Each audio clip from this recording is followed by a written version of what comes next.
મિત્રો, ખેડૂત ગાથા ચેનલમાં બધાનું હાર્દિક સ્વાગત છે. હું રાહુલ ભીમાણી, બાયોટેકનોલોજીસ્ટ, આ બધાનું અમારી ચેનલમાં હાર્દિક સ્વાગત કરું છું. હાલના સમયમાં મરચીના વાવેતર ખૂબ વધારે પ્રમાણમાં ગોંડલ એરિયા, સૌરાષ્ટ્ર એરિયામાં થયેલા છે. ત્યારે ઘણા બધા પ્રશ્નો એવા હોય કે જ્યારે એનું નિરાકરણ મળતું ન હોય.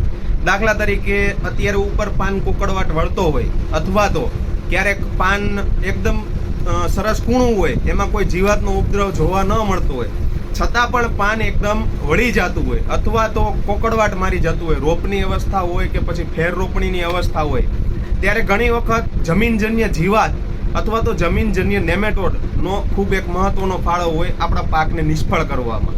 દાખલા તરીકે આપણે ફિલ્ડમાંથી બે છોડ આપણે અહીંયા સેમ્પલ તરીકે લાવ્યા છીએ કે જેમનું નિરાકરણ જોઈએ આપણે, તો કે ઉપરનું પાન જે છે એકદમ કિનારીઓ વાંકી વળે છે, એની સાથે સાથે એની અંદર કોઈ થ્રિપ્સનો એટેક નથી, ફૂગનો એટેક છે, ઉપર લીપ સ્પોટ દેખાય છે, પણ જે આ કોકડવાટ દેખાય છે તમને, જે આ કોકડવાટ, એ આ કોકડવાટનો મેઇન પ્રશ્ન જે છે એ આપણે ઉપર જોઈએ તો કોઈ જીવાત દેખાતી નથી, પણ એનું જ્યારે ઉપાડીને મૂળ અવસ્થા જોઈએ તો આ મૂળમાં જે એકદમ ગાંઠો પડી ગઈ હોય, અહીંયા તમે જોઈ શકો છો કે આ મૂળની અંદર સ્વચ્છ હેલ્ધી મૂળ હોય, એ એકદમ હેરી વ્હાઇટ રૂટ હોય, એમાં કોઈ પણ પ્રકારની ગાંઠો જોવા મળતી નથી.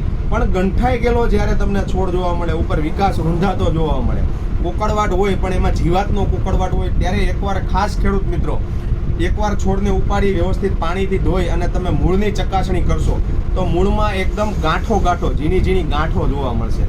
આ ગાંઠો છે એ મુખ્ય ગાંઠો છે નેમેટોડની, જેને આપણે અમુક ભાષા, ગુજરાતી ભાષામાં આપણે કહીએ તો એને કૃમિ પણ કહીએ છીએ. કૃમિ અથવા તો નેમેટોડ. નેમેટોડ એક એવો જમીનજન્ય રોગ છે કે જે અલગ અલગ અવસ્થામાં અલગ અલગ પાકમાં દેખાય છે. મરચીની અંદર દેખાય છે, રીંગણની અંદર દેખાય છે, બટાકાની અંદર દેખાય છે, પણ આપણો વેલ્યુએબલ મૂળ પાક એટલે મરચીની અંદર જ્યારે રોપ અવસ્થાની ફેર રોપણી કરવામાં આવે ત્યારે જ નેમેટોડનો પ્રશ્ન દેખાય, તો એ બહુ ભયંકર વસ્તુ છે. છોડને ગ્રોથ નથી થવા દેતો, વિકાસ નથી થવા દેતો, ધીમે ધીમે છોડ મુરઝાવા માંડે છે.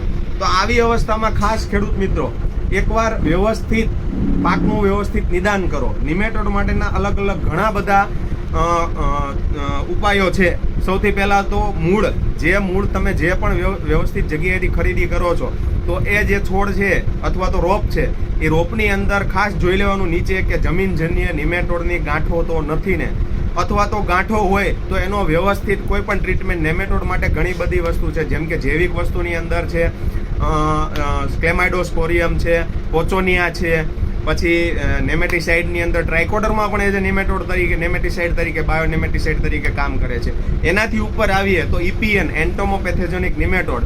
એન્ટોમોપેથેજેનિક નેમેટોડ પણ ઇપીએન પણ એક નેમેટિસાઇડ તરીકે કામ કરે છે. એનાથી આગળ તમે આવો તો કેમિકલની અંદર વેલમ પ્રાઇમ છે, અથવા તો આપણે એક પ્રોટેક્ટિવ માઇક્રોબ્સનું નેમાપ્રો કરીને પણ માર્કેટની અંદર આપણે લોન્ચ કર્યું છે. નેમાપ્રો એક એવી વસ્તુઓ છે જે નેમેટોડને, જમીનજન્ય નેમેટોડ આવી ગયેલો હોય છે તો પણ કંટ્રોલ કરશે, નવો આવવા નહીં દે, અને આવેલને પણ રોકશે, અથવા તો પાકને લાંબા સમય સુધી નેમેટોડ સામે રક્ષણ આપશે. જ્યાં મૂળની અંદર ગાંઠો પડી છે, ગાંઠો તોડીને પણ નવું મૂળ બેસાડશે અને ક્રોપને એકદમ હેલ્ધી કરશે. તો ખાસ નેમેટોડ માટે સૌથી વધારે ટ્રીટમેન્ટ પહેલાં કરજો. બીજી બધી જીવાત કંટ્રોલ થઈ જશે, પણ નેમેટોડ કંટ્રોલ પછી કરવો અશક્ય વસ્તુ છે. એટલે શરૂઆતની અવસ્થામાં જો નેમાપ્રો આપણે 1 એકરની અંદર 500 થી 700 મિલી પીવડાવવામાં આવે તો નેમેટોડનો જડબાતોડ ઇલાજ તમને જોવા મળે છે. ખાસ ખેડૂત મિત્રો, મારી વિનંતી છે કે કોઈ પણ નેમેટિસાઇડનો સૌથી પહેલાં કે જ્યારે પાક 30-35 દિવસ 40 દિવસનો હોય ત્યારે નેમેટિસાઇડ અવશ્ય વાપરો. સરસ, ખૂબ ખૂબ આભાર.